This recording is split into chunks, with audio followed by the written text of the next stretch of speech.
Banyak negara luar tertarik mengadopsi ideologi Pancasila.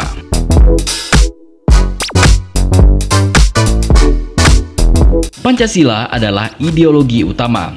Selain itu, juga merupakan kristalisasi nilai yang ada di masyarakat Indonesia, karena masyarakat Indonesia ini adalah masyarakat yang berketuhanan, berkeadilan, yang mana memiliki tradisi bermusyawarah dan sepakat membangun kesatuan nasional.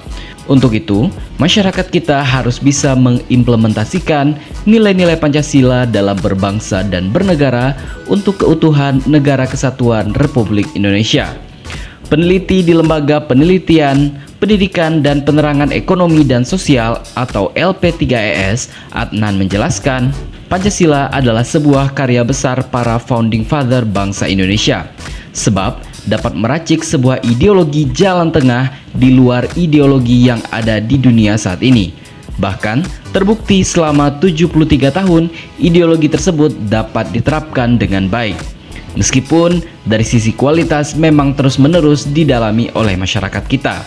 Pancasila ini sebenarnya punya suatu gambaran cita-cita masyarakat yang ideal, bahwa masyarakat Nusantara yang berpancasila ini sebenarnya masyarakat yang berperadaban tinggi. Dengan memiliki peradaban yang tinggi, maka sejatinya masyarakat Indonesia tidak perlu lagi menoleh peradaban yang lain, karena bangsa Indonesia merupakan adiluhung atau memiliki seni budaya yang bermutu tinggi. Jadi dengan begitu, tidak perlu ada imajinasi liar yang ingin mengganti Pancasila dengan ideologi di luar Pancasila. Menurutnya, bahkan banyak negara-negara lain mengamati perkembangan Pancasila, mengaguminya, dan bahkan sebagian lagi ada negara yang ingin meniru ideologi Pancasila sebagai ideologi jalan tengah di negara mereka. Karena itu, terasa aneh jika masyarakat Indonesia sebagiannya menolak dan mengakibatkan perpecahan di negara kita ini. Negara luar saja banyak yang ingin mencontoh dan meniru Pancasila. Kan sangat aneh kalau justru masyarakat kita yang ingin meninggalkan Pancasila. Tentunya ini akan sangat berbahaya. Begitu ujarnya. Namun demikian, dirinya mengakui bahwa sejak reformasi bergulir, pelajaran yang mengandung Pancasila di lembaga-lembaga pendidikan seperti agak berkurang akibat terjadinya gelombang liberalisasi di negara lain, membuat masyarakat Indonesia mulai banyak menengok pada ideologi lain. Mereka ini terpengaruh ideologi barat yang ada di Eropa atau Amerika. Juga ada dari mereka yang terpengaruh ideologi dari negara-negara lainnya. Ia menambahkan, sejak reformasi, bangsa Indonesia seperti kurang percaya diri dengan ideologi Pancasila.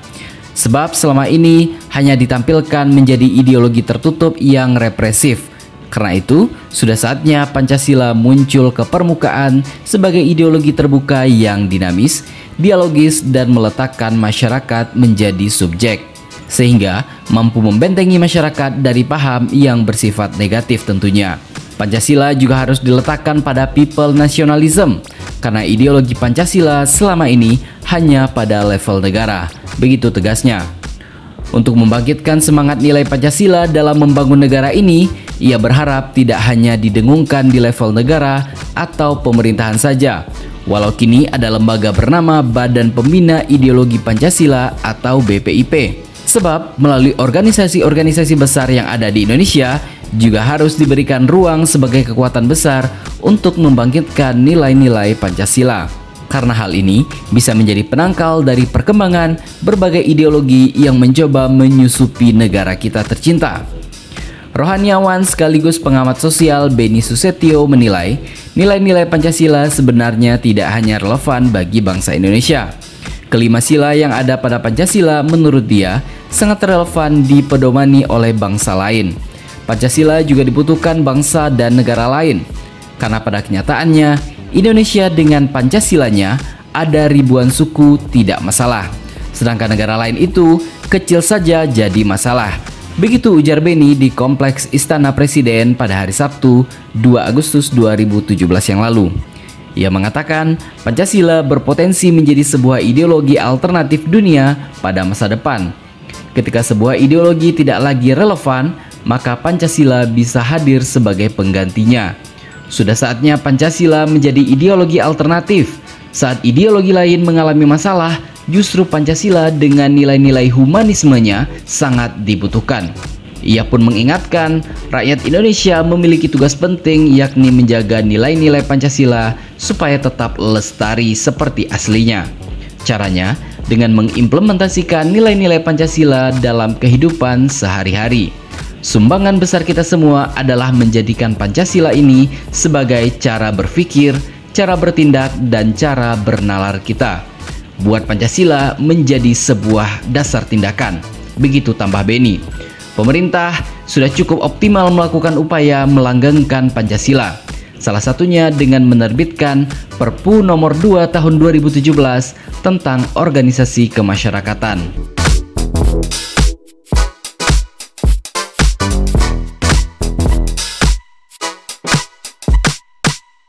Dari sini kita bisa melihat bahwa ideologi Pancasila punya banyak sekali kelebihan dibandingkan ideologi-ideologi lain yang ada di dunia.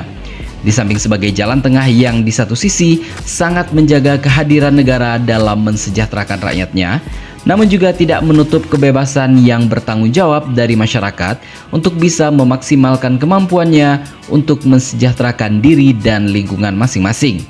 Pancasila juga mampu menjadi solusi dari berbagai permasalahan kompleks yang dihadapi dunia saat ini.